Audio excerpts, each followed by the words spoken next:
If I wasn't in country music, I would be some sort of writer, some sort of journalist or something like that, or I would be in criminal investigation or something like that. I love CSI. I'm so obsessed with it. And when something happens, like just a simple conversation or whatever, and I don't have a conclusion to it, I draw like all these different conclusions in my head and all these different ways that it could have gone. And, my mom and I call that paranoid thinking because we both do it, but I think that could really help in that line of work. I think that I'm going to stick to music because that's my passion. It's what I love doing. But, if I hadn't discovered music, I'm sure I would be doing something else that I would fall in love with, like, criminal investigation or something. But I think music is going to be it for me. With my free time, there's not a lot of it, but when I do have free time, when I'm not scheduled for interviews or anything like that, I hang out at my house and make playlists of sad songs on iTunes. And like, my best friend flew in from college this week, so I'll get to hang out with her, but usually she's not in town, so I'm by myself. And I'll call Kelly Pickler and we hang out, and I will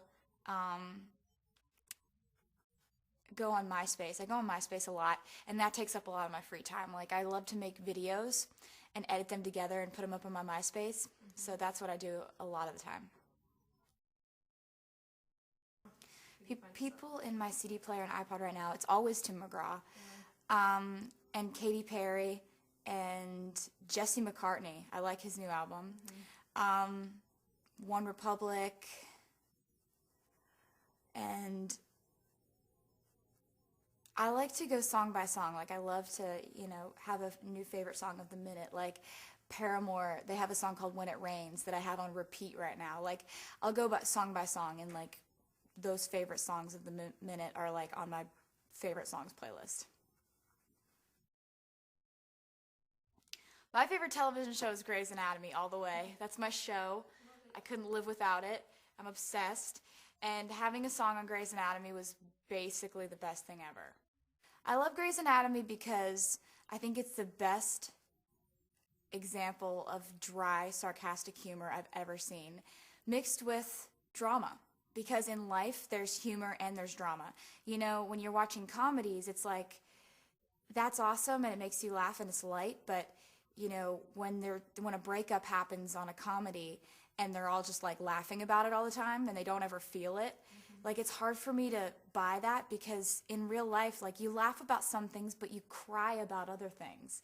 So I think that Grey's Anatomy has a great balance of real emotions / dry humor.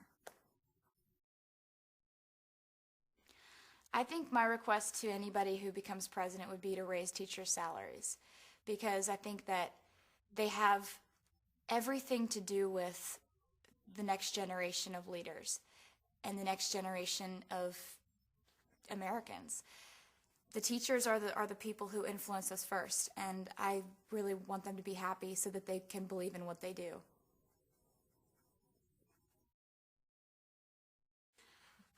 Furthering my education, I would love to do that in every way possible. And, I think that taking online classes later in life would be a really good thing for me. Right now, it just didn't seem like the right decision to walk away from my music career and go away for 4 years and then try to come back, go into a 4-year college. I think that college is there so that you can become a well-rounded human being. You can learn to live on your own. You can take these classes, learn these lessons, and it makes you well-rounded. There's a part of me that thinks that being on the road and learning an entire industry, meeting all sorts of people who run the music business, and being around them and seeing how they think and learning how they got where they are, and meeting thousands of people every single week and developing those skills, I think that makes you a well-rounded person too. My favorite food changes, like on a weekly basis. Right now, I like Cinnamon Toast Crunch cereal. Like it's always something random. Like it was Cracker Barrel for a while. I had to have Cracker Barrel all the time. Then it was M&M McFlurries. Then it was Sour Patch Watermelons.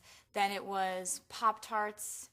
Now it's Cinnamon Toast Crunch. Okay. It'll be something different tomorrow. What makes me fearless? I think that my definition of the word fearless is not that you're not afraid of anything. It's not that you don't have fears. I think that being fearless is having a lot of fears, but jumping anyway.